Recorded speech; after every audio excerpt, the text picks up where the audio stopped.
Alors, aujourd'hui, on revoit les fonctions affines qui ont dû être vues au collège. En général, les élèves ont peu de souvenirs de ce qu'ils ont fait, donc on essaie de refaire ça correctement et en entier. Donc, le chapitre s'appelle chapitre 5, fonctions affines, et nous sommes page 27 du cours. Donc, le chapitre que vous avez noté aujourd'hui s'étalera sur la page 27 et la page 28. Donc vous notez chapitre 5, fonction affine. On commence par la définition d'une fonction affine. Donc une fonction affine f, c'est une fonction qui à tout réel associe ax plus b, où a et b sont deux réels, c'est-à-dire deux nombres, quels qu'ils soient. Ça peut être des entiers, ça peut être des décimaux, ou ça peut être des nombres plus compliqués, entre moins l'infini et plus l'infini. Quand on dit que la fonction à n'importe quel nombre, elle va associer une image à x plus b, ça veut dire que f de x, l'image de x, est ax plus b. Au niveau du vocabulaire, a est appelé coefficient directeur.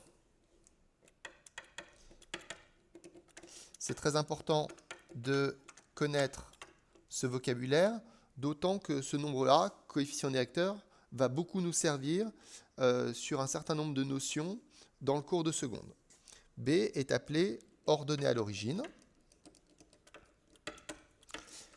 Donc, on verra tout à l'heure quelle implication graphique ça peut avoir, peuvent avoir ces nombres, coefficients directeurs, ordonnés à l'origine. Comme d'habitude, n'hésitez pas à mettre sur pause pour avoir le temps de noter. On passe à la représentation graphique. Alors, vous avez vu en troisième que la représentation graphique d'une fonction affine, qui à n'importe quel réel x associe à x plus b, est en fait une droite. On dira que la droite a pour équation y égale ax plus b. C'est-à-dire que l'image ax plus b va être notée en ordonnée. Pour représenter la fonction f qu'on vous propose, f de x égale 2 moins 0,5x, on vous rappelle que pour tracer une droite, il faut connaître deux points et que cela suffit. On a fait du tracé de courbe. Pour tracer une courbe, on a besoin de davantage de points, 7 points, 10 points, ça dépend de la complexité de la courbe. Par contre, pour tracer une droite, on a besoin uniquement de 2 points. On prendra l'habitude de placer un troisième point qui servira uniquement de contrôle. On n'a pas besoin vraiment de ce troisième point pour le tracer proprement dit, mais quand on n'a que 2 points à placer, il suffit qu'on ait fait une petite erreur et la totalité de la droite est fausse. Donc c'est important de prendre l'habitude de placer un troisième point. Alors, on voit donc cet exemple. Donc représenter la fonction f définie par f de x égale 2 moins 0,5x. Donc pour placer 3 points, j'ai besoin de faire 3 calculs. Alors je vais prendre des valeurs cohérentes avec mon repère. Donc par exemple, je vais prendre x égale moins 4, x égale 0, x égale 6 pour répartir un petit peu mes valeurs. Donc je vais prendre moins 4, 0 et 6. Je fais mes calculs à la main, f de moins 4. Donc ici, il s'agit de remplacer x par moins 4. On fait un petit peu attention quand on remplace par un nombre négatif, on prend la peine de mettre des parenthèses. Moins 0,5 fois moins 4, moins fois moins, ça fait plus. 0,5 fois 4, ça fait 2. 2 plus 2, on va trouver 4. Tout de suite, je reporte. Donc, je vais juste gommer le trait qui est venu apparaître au mauvais endroit. Donc je reporte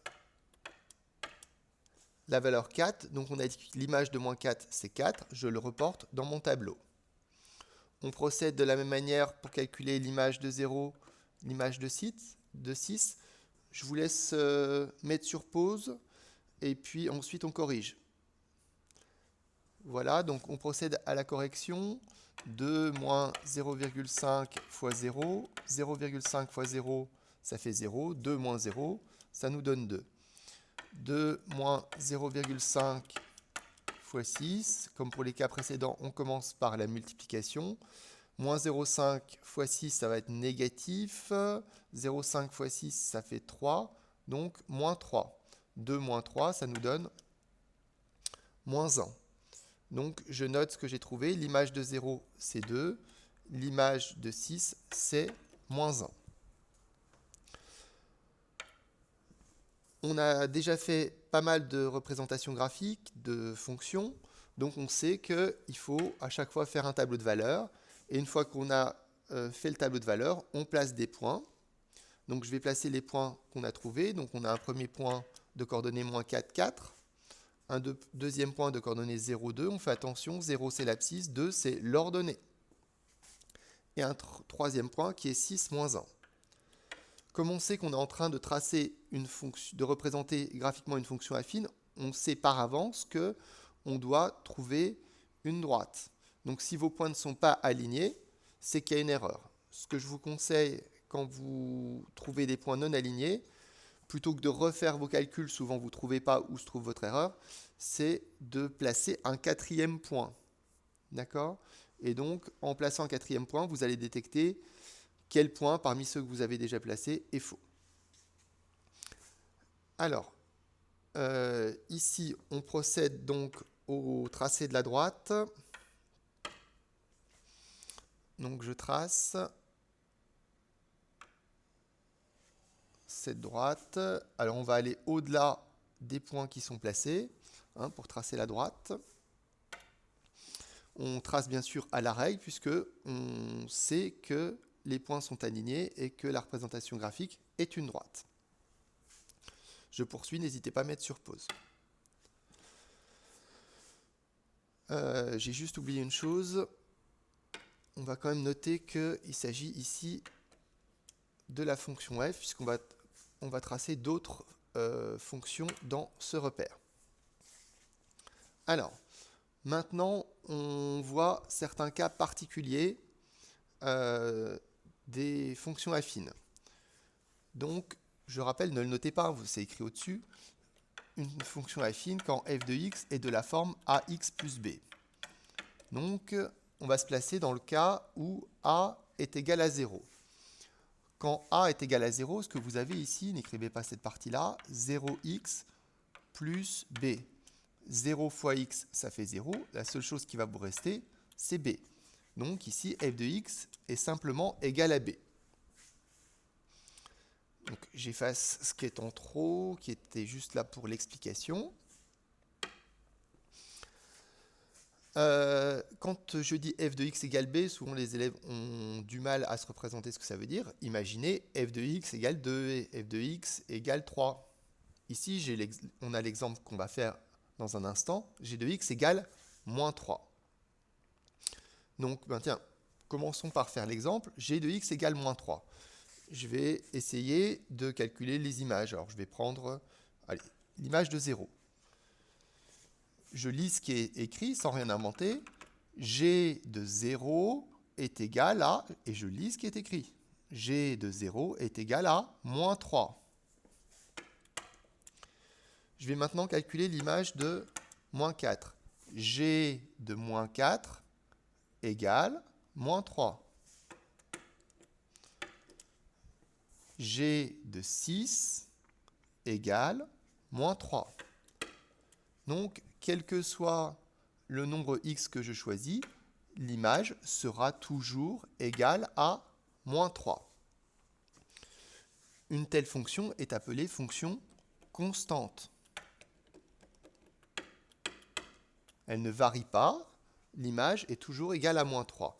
Je reviens au graphique, on va placer les points du tableau de valeurs. Donc vous avez sous les yeux le tableau de valeurs qu'on vient de réaliser. On va simplement placer les points en question sur le graphique. Donc j'ai un point de coordonnées moins 4, moins 3, un point de coordonnées 0, moins 3, un autre point de coordonnées 6, moins 3. Et puis, on va tracer donc cette droite. Donc je vais changer de couleur. Donc pour cette droite, ici. Voilà. Donc ça, ce sera notre fonction g. La fonction g, ici. Donc cette fonction est constante, et puis on va préciser ce qu'on voit concernant la droite. La droite est horizontale, c'est-à-dire parallèle à l'axe des abscisses. On note donc que c'est une droite horizontale.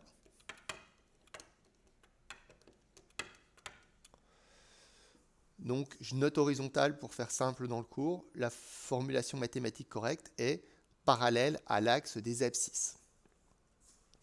On parle maintenant de ce qui se passe dans un autre cas particulier, quand b vaut 0. Alors, je reprends, ne notez pas cette partie-là.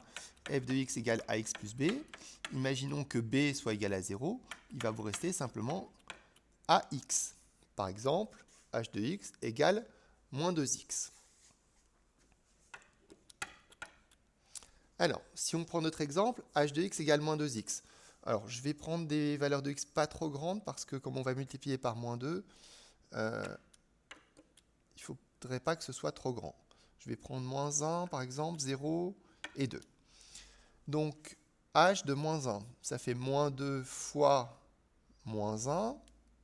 Moins fois moins, ça fait plus 2. Moins 2 fois 0, ça fait 0. Moins 2 fois 2, ça nous donne moins 4. J'ai 4 points à placer.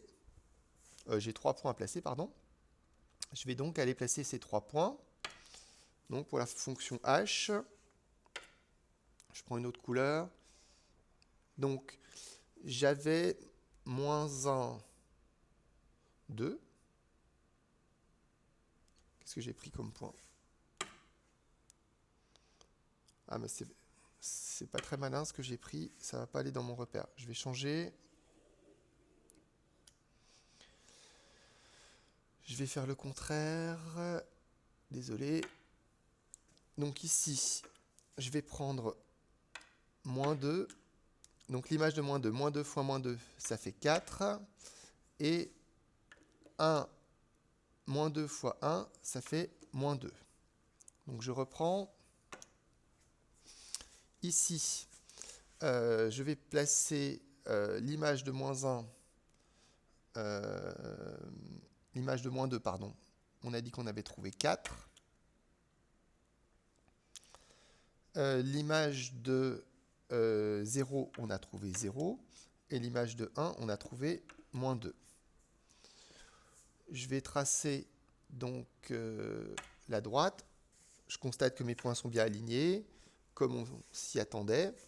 Donc, je vais pouvoir tracer cette droite avec des points alignés. Je me suis trompé. Je refais.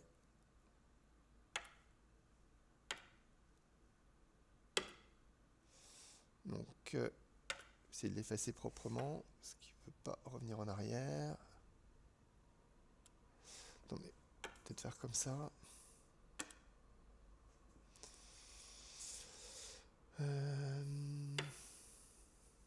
Voilà, ça devrait aller. Donc, je procède au tracé.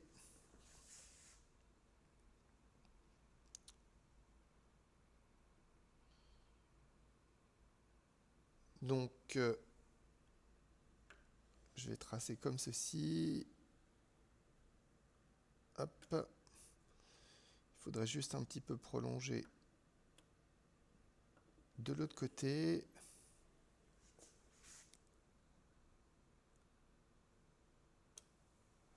Voilà, comme ça. Donc, ça, ce sera ma fonction h. Donc, particularité de cette droite. La particularité de cette droite, c'est qu'elle passe ici par l'origine du repère. Donc, la droite passe par l'origine du repère. On va le noter dans le cours. C'est une droite passant par l'origine.